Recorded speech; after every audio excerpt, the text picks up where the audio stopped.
Tell me about your morning, buddy. I woke up. I had some coffee. I'm still drinking coffee. I Hmm. edited a TikTok. Uh-huh. Do you want to I'm talk working about on that? some March Madness stuff. Talk about what? Talk about your TikTok that you edited? Uh, are we going? Is this part of the podcast? I'm just talking to you, Mike. Just talk to me, buddy. Just trying to warm me up. I'm just talking to you, just A seeing little where you're at. foreplay. A little testing the waters. Uh, no. So I've been taking all these video clips I have on YouTube and I've been putting them on TikTok and they've been kind of blowing up. YouTube clips from your podcast. Yeah, Uh-huh. it's actually Your like a vo- perfect format for it. Why is that? Because when I crop it mobile, the guest fits perfectly in the screen, Hmm. and then it's easy to find new shit on TikTok. So it's just been people finding little viral clips of my podcast and Do you do you have getting any organic feel followers. do you have any feel that you are like a 70-year-old man outside of the women's locker room at a public pool? Not really. No, TikTok doesn't have that feel at all for you. Uh-uh. It feels like it's multi-generational at this point. Yeah. Okay. I mean, young people definitely come. I think they changed it a while ago. Like people under 18 don't show up in people over 18's feed. Oh, really? Okay. I think they did. I mean, there's definitely young girls and a lot of girls in bikinis. I do think TikTok needs two different modes. They need a comedy mode and a sexy mode. Because when you're in a comedy mode and you're scanning and then you get a sexy one, you're like, oh. And then when you're trying to look sexy ones and all you get is these dumbasses doing comedy, you're like, come on, where's. So you do look for sexy TikToks. You admit that there No, is. I'm not saying I do. I'm not saying I You're don't. saying I'm just when saying one does. there Yeah, needs to yeah. be some sort of distinction What between about them. if your sweet spot is sexy comedy? Then are you necessarily? There's a niche for that. There's not sexy comedy of currently out there. I don't think there should be. I think those are two art forms. Art forms is the wrong way to put it. Those are two worlds that need to be in parallel lanes. I don't want my sex life and my comedy life to have any kind of intersection. That's funny. You don't like a good roll around in the bedroom with a laugh or two? Sure, but like too much. It's a real fine awareness of like there's a mood killing amount of comedy. Do you know what I mean? And Some of there's too much sex in your improv occasionally. You that's gotta very funny. balance those two. That's very funny. Some of my favorite I distinctly have a memory of me and my college girlfriend like going at it and then hitting Mhm. our heads and we couldn't Yeah. stop laughing. Oh yeah, that's different. That I think is being aware and totally fine and comfortable. I'm more saying when it's just like real jokey, when the jokey, it's like anything, reading the mood and moment. Do you know Yeah, what yeah, I'm yeah. saying? I Totally, think totally. that's more what I'm talking about. Mike Elder, I have absolutely terrible news. You've just passed away. Oh, we are doing it. You've just passed away. You've gone up to meet your maker, whatever that means to you.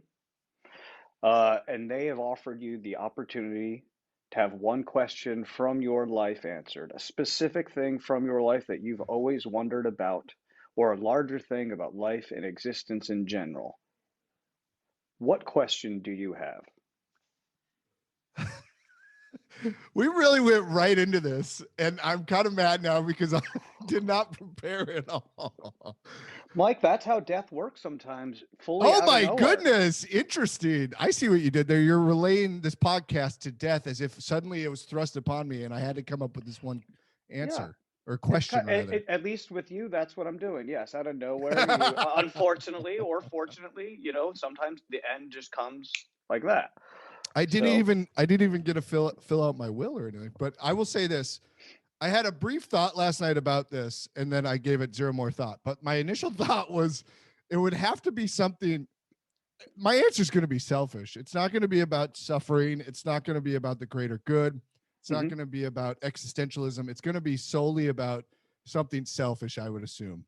And my initial thought last night was like, what is something that I know I was right about, but the people around me were so adamant I was wrong? Mhm. Because I feel like if there is an entity in the sky, their greater power is right now. It's March Madness, so we're watching all these basketball games. We get to Mhm. see instant replays. Their greatest power, I think, is the instant replay, the booth review. And I Okay. would like some sort of disagreement that I know I was right on, because I'm very rarely wrong. And if I am wrong, I admit it. But if I'm if I'm right, I know I'm right. And I would love some sort of booth review by this entity, this big guy, this aura, to confirm that I was right. I can't think of a specific example though, which is a bummer. There's no moment in which you argued, because I love that it's as you say, selfish. Because I think part of the fun of this is you get any specific question I from your life answered. I So there's nothing in your existence that is stuck out of, I know I was correct. I know that if we had actually gone into that house, something bad would have happened. Or I know if I had asked her out, she would have said yes. Anything that comes up that feels like it weighs on you when it late at night, or that moment when you see or about someone you knew on Facebook, or anything that brings up a specific time, that or a specific moment that you're referring to. I don't know if there is, but now that I'm thinking about it more, I have always had this problem with my eyesight where I cannot see anything. I was born with poor vision, and I That's think typically what it's called, Mike. And you describe it as if you're going to come up with this really insanely named disease. I have something odd called poor vision. Okay, yes, yes, okay, nearsighted, astigmatism, okay. plasma mutans, or something where my eye used to shake. hmm I think I would just ask about that. Why did I get such shitty eyes? Because I can't think of a specific example when I was wrong, or Why did you get such shitty eyes? The people thought I was implication. wrong. But I have always wondered why I have such shitty eyes, and it's a bummer. What? The implication, there was a bit of a lag there. Um, Oh yeah, why did I get shitty eyesight? Is it just like it just is stuck out with me because I love golf and I can never see my golf ball, so it's just like so cruel. I love a good view and I can never see clearly across the view. It's just I wish I knew why I had such bad eyesight. but buried It's in my that handicap. is the belief that you were punished for some reason, as if it weren't just like this whim of some sort. Why, oh, why did I have such shitty eyes? So, do you believe that um, that came from somewhere specific? I don't think no, I'm not saying I did bad. I'm just well maybe. But if this is the problem with this entity in the sky type of thing, if he's so all powerful, all encompassing, why not just toss me a bone and give me some decent specs? You know what I'm saying? Okay, I don't think sure. I don't think I had original sin that I was born and they spited me because I fucked up in my blackness before I was born, in the darkness, and said, "Hey, you have original sin, therefore you get bad eyes." Yeah, I'm not implying that. I'm interested to hear that you think that's even part of the reason. Like, you don't think the reason was just genetically your parents had longer eyeballs, so therefore when you were born, you also inherited longer eyeballs, and the image was not able to reflect fully on your retina. So I I can I can okay, that's a very interesting take. Long eyeballs. that's what it is. I'm gonna start saying that. I don't. Pardon me, DMV. I have long eyeballs. I can't take this test, That and is what that's happens. offensive Your for you to eyeballs are ask me to too take this long. vision test. By the way, I gotta go to the DMV at the end of the year, and I'm very stressed out to take that vision test because I don't pass it. I can't pass it, and that's a whole Do nother. Do you have an optometrist? I need you to know you don't need a higher power to figure this out. They're going to take care of you like that, buddy. It's not hard. Yes, I do, and he's very sexy. His name's Dr. Ryan Stivel. He lives down Melrose. When I moved to LA, I was like, "Oh my God, everyone's beautiful, including my optometrist. I am hmm so screwed." But I digress. I've been going to an optometrist since I was like 6 months old. They just cannot correct my vision better than 20. That just is what it is. I've lived with it. But to your Better point than about what? I'm sorry, you cut. 2040, I'm like Oh, okay. 2040, 2045 with vision, with Mm. correction. But back to your point about, can't you just get to the point that, or can't you just understand that your family, your genetics had long eyeballs? And I am to that point with my bald head. You can see I have a freshly shaved head because I have male pattern baldness. And I've come to terms with the idea that yes, my genetics have left me bald, and that's unfortunate. And I can get to it with things like that. But with my vision, it's just such like a dick move. Like, like the fact that things I love I can't do, like golf, is just so disheartening, and it's just such a tease. And I don't understand why genetics has to be like, he was clearly mixing the pot up there, making me, and he's like, let's just toss a little suffering into his life. Let's toss a little struggle into his life, and that's poor vision. And A again, couple of I'm things. You very said aware that this is a very low suffering on the suffering he. bar. There is genocide and homicide and suicide and insecticide. There's all the Okay. sides, but my poor vision is not that high. But I got thrust into this. I just, probably died in a car crash because I can't see, which would be ironic. And now I'm thrust in front of him, and I'm thinking selfish thoughts, and I want Couple to know things. why You've my said him vision sucks. multiple times, so it does imply that you believe if there is this higher power, that you believe it is male, or you're just using that as a Well, wait, shorthand. didn't you? Don't put this on me. Didn't you say you? What was the prompt to this question? Yeah, I'm sorry, you've just passed away. You've met your higher power, whatever that may mean to you, and Oh. they ask you. Well, I was raised Catholic, so yeah, presumably it's ingrained in me that it's a dude up there in a robe. I don't know if that's true, but so I'm referring to him. I should be saying a them, probably a them. But Well, yeah. okay, they tell you, Michael, the reason you have poor vision is you have long eyeballs. Are you happy that this is your one question and that's the answer? Oh, that's pretty. Can I ask for more questions? Somebody's going to bring that up.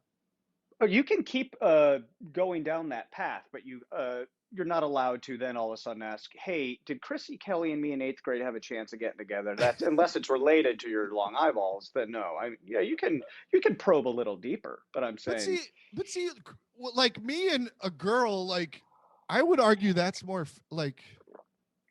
That's interesting. Now we get into this idea of free will, because why would I ask about something that doesn't exist? Like me and whoever, Kelly, were either going to get together or we weren't. I don't think I could have really had any control over that. but you could ask, what if it were to have happened? It's a sliding doors aspect as well. You could also ask, what if my eyeballs were better? It's the same thing. It's not going to happen, Michael. I realize that this is not a after this I give you divine power and you're able to impact part of your life. This is the least pragmatic podcast ever. No, sliding door. I love that you referenced Sliding Doors, because I think that's like the worst movie ever. I'm not a big revisionist person. Like I don't dwell on something. I think things happen for the way they do, but I am very disheartened that I got poor vision. Okay. Long eyeballs. Their second answer is, I gave it to you because I didn't like you. Well, that's rude. That hurts.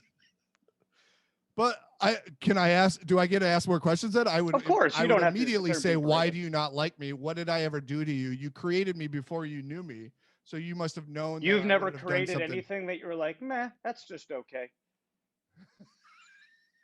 All your TikToks are just, mwah. Yeah, my TikToks are pretty good because it's everybody else. Although the times I do post me, they don't do very well. Mm-hmm. Don't you think that might have disappointed your maker?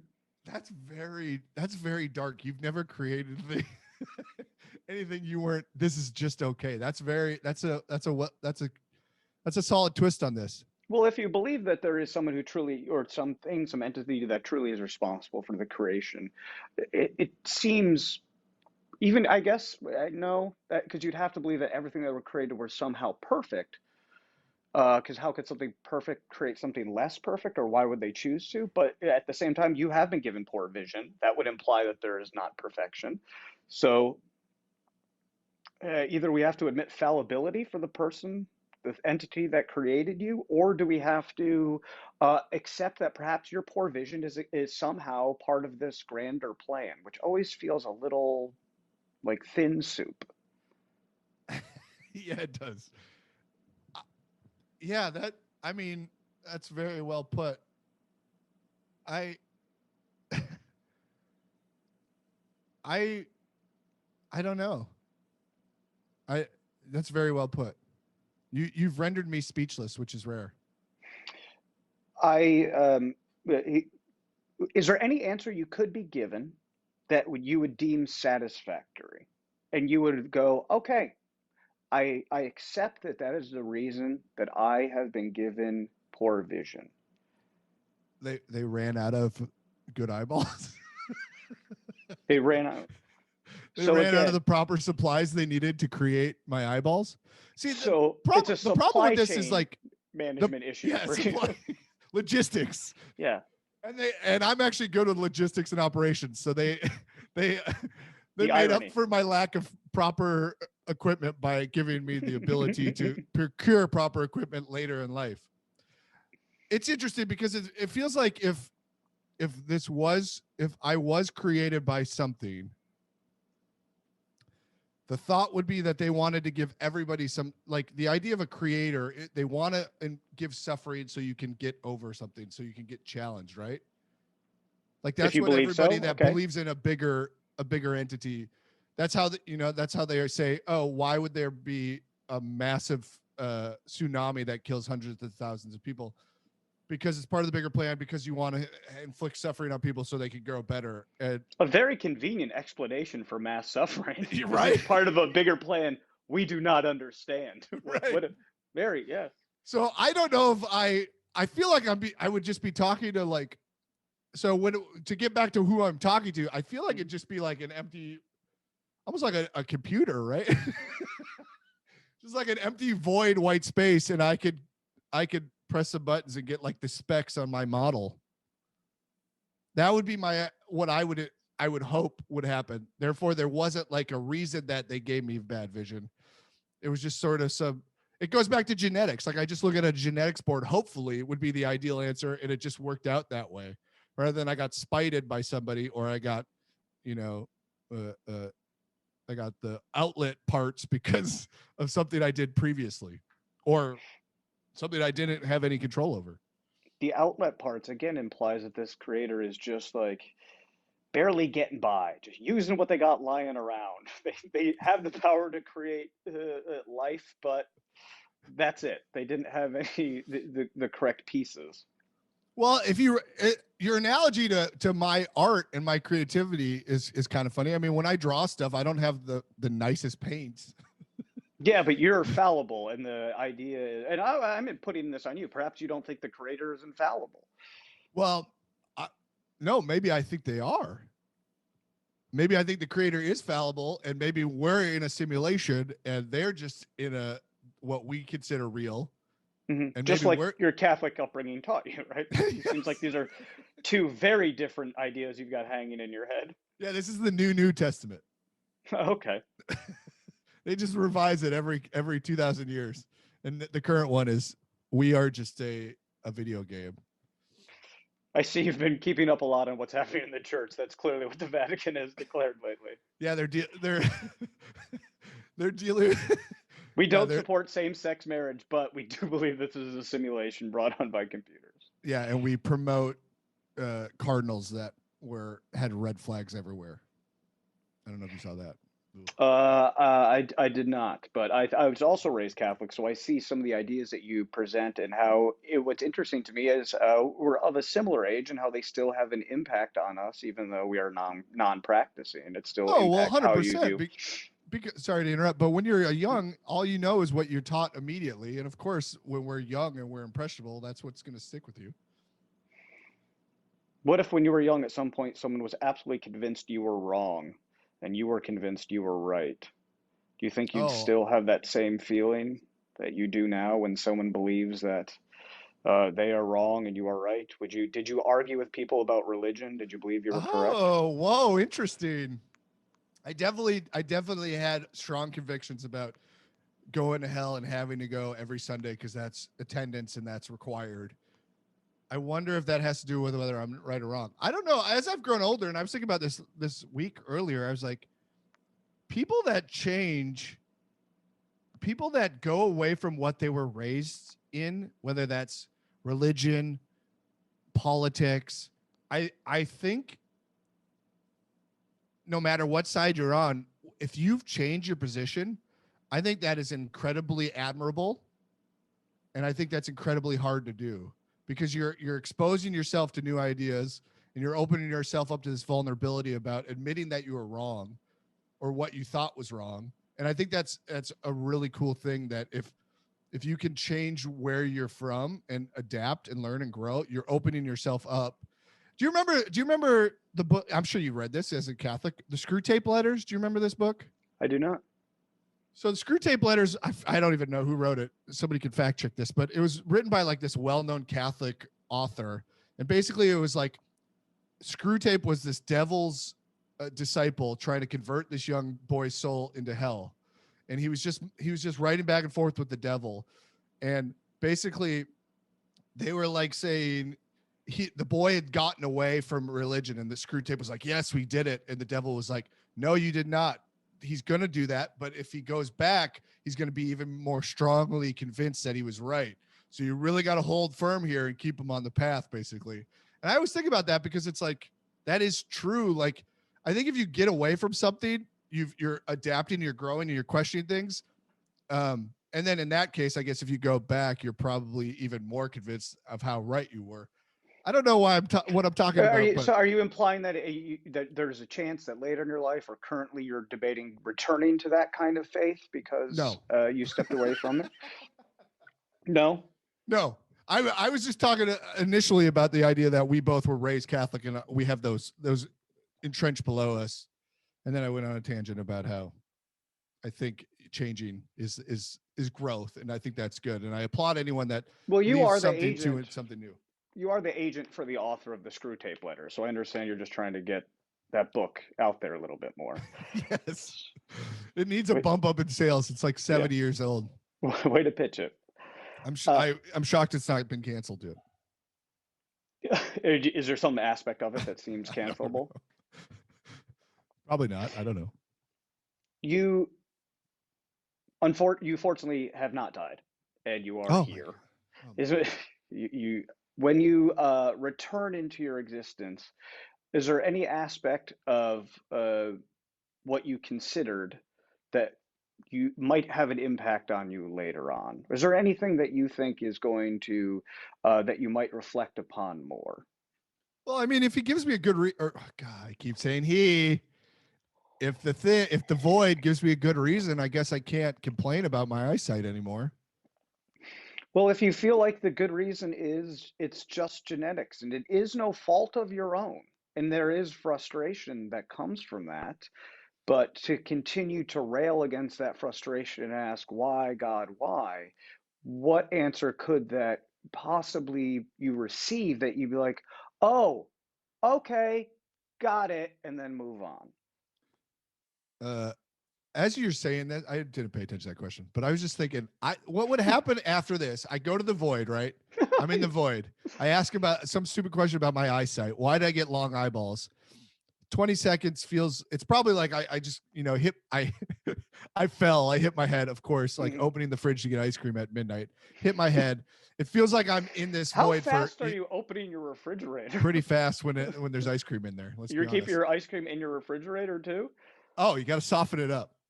No, I said that wrong. Freezer. I'm in this void for what feels like, 12 years, kind of like a Contact situation where she drops through the thing. It feels like forever. It was like 5 seconds. It feels like forever. I see all this beautiful white eternities.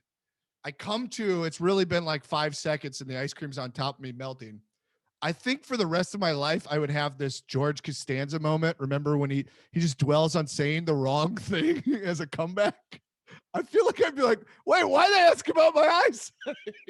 So even in death, my life would be me sweating that I had this opportunity and I blew it a long eyeball. Even in death, your biggest issue is your self-doubt. That's 100%. Oh man, that's disappointing. I'm bummed that's the answer I gave you right now, for what it's worth. Why are you bummed? Like, I wish I came up with something more enlightened or insightful. No, I think that's the point. If this question were posed to me, I think part of the fun is the insight it offers to what are those things that you continue to think about that they're not all going to be grand or insightful. I'm more interested in the ones that are incredibly selfish and personal and minute and. So I love the answer. I think it's great. But now it's also it's also the idea of like how overwhelmed you'd be, because I have a lot of thoughts, like especially when I go to bed, I have a lot of dark thoughts a lot of times. where I can't sleep and I just get lost in my thought and like, what's this and where's that and how's this? And like, I don't even think you could conceptualize that if all of a sudden you were just presented there. I feel like you would probably go to something flip or something selfish or something quick just by reaction. I'm not going to be able to formulate some grandiose thing if it happened as quickly as you did. So, but I'll be interested in what all your other guests say because I also think now that you have some time, and I hope that this time never happens for you. I mean, you're gonna die, but I just hope it's a long time out and it's very as way as pleasant as you hope that it can be. Uh, it's pleasant.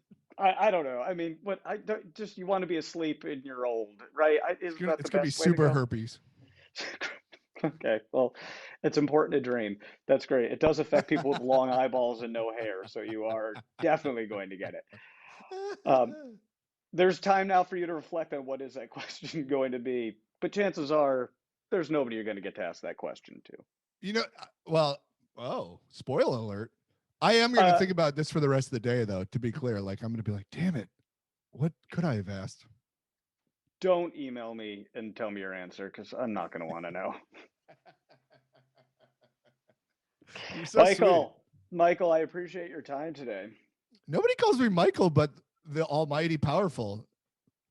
Nobody calls you Michael? They're going to call me. Do they address you by your full name when you get up there? They go, Michael Allen Elder. I'd assume so. And then your social security number 328. I, I'm terrified that your social security number is only 4 digits. How how do we I was only how do they 3. log us in up there? How do they check us in? These are great questions. This is what another one that you could have asked. I got to know about your login process. I'm so into logistics. And do we have Please tell me. and do we have to put our phone in one of those bags at the concert that we can't access until after the show's over? Or can we bring our phone and take photos? Do you think so? You're still material in this afterlife. Again, another great question for you to ask. Am I still a material being in the end? Or, oh, why is my vision so bad? I would I would hope I'm at my apex of my material being when I go in, but who knows? Maybe you go in, you go in as the little baby. I don't know. This is all good questions I could have asked and I should have thought to ask during the process, but now I'm back on Earth and I'm nothing but a pleon, a middle-aged balding A male. pleon? Is a pleon a thing? I don't know. Is that a thing? Did you mean plebeian? Plebeian? Is a pleon a thing? I don't know. I don't know if a pleon is a thing. It's a But I'm going it's to a define it as plebeian. a middle-aged balding male. It's a plebeian in the Star Wars universe. A pleon. Okay. If that's not a thing, that's a funny joke I just wrote. Oh, well, Write that down. I'm glad I was here to log your impressive comedy, Michael.